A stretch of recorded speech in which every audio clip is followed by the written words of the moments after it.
connaissez l'électro-rock de Vitalik? Mais si, c'est ça.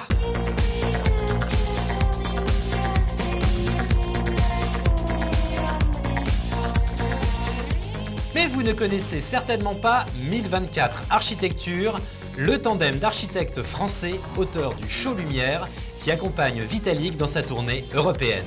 Des architectes qui ont choisi le pixel plutôt que la brique pour construire de véritables architectures lumineuses.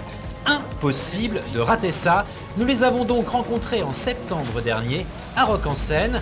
Enfin, nous avons surtout rencontré Pierre Schneider puisque François Wünschel était lui retenu en Indonésie par un autre show. Des architectes qui ont choisi la vie de rockstar en tournée permanente grâce à un petit glissement de concept.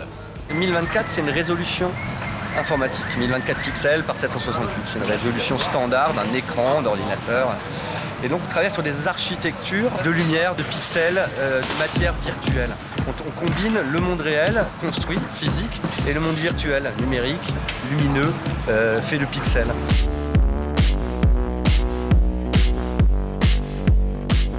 Si 1024 revient ponctuellement à la vraie architecture qu'ils aiment éphémère et très souvent à base d'éléments préfabriqués, comme le restaurant Les Tables de Lille, sur l'île Seguin à Boulogne-Billancourt, ou plus récemment à Montpellier avec le centre d'art La Panacée, le tandem s'est construit une vraie réputation de concepteur, artiste designer lumineux, spécialisé dans les installations et événements le plus souvent soniques, comme le VTLZR de Pascal Arbez-Nicolas alias Vitalik.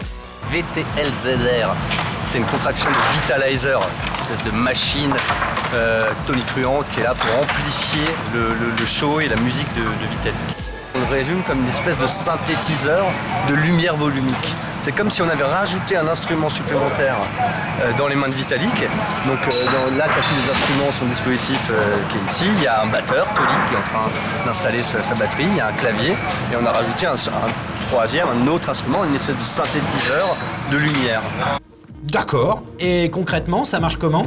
Pascal fait sa musique. Pour ça, il a une série de synthétiseurs d'instruments et aussi évidemment un ordinateur qui lui permet de séquencer toutes ses compositions. Dans son ordinateur qui fait de la musique, on a rajouté des pistes audio inaudibles. C'est comme aveugle, mais pour l'oreille. Et ces pistes-là, elles codent, elles donnent des informations qui génèrent des comportements lumineux, qui sont eux évidemment préprogrammés, mais qui sont activés en live par le musicien au moment ou opportun. C'est-à-dire que s'il décide de traîner sur une séquence et de s'amuser avec, il y reste, et puis dès qu'il passe à la suivante, ça envoie l'information du prochain comportement.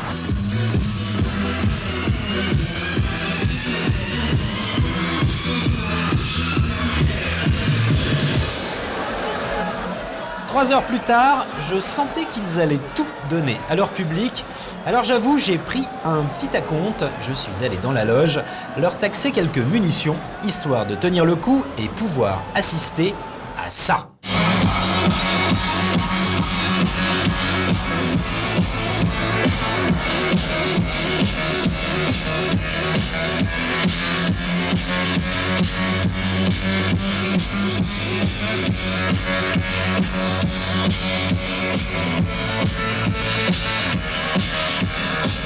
Un son et lumière un poil plus minimal et radical que ce que vous connaissez, avec des designers artistes qui pétrissent le son et sculptent la lumière pour faire danser leur public.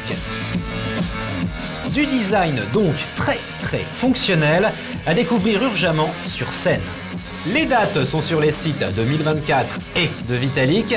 Intérieur, c'est terminé pour cette semaine.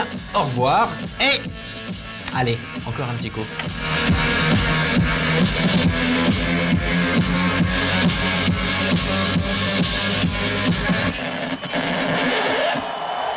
Bravo!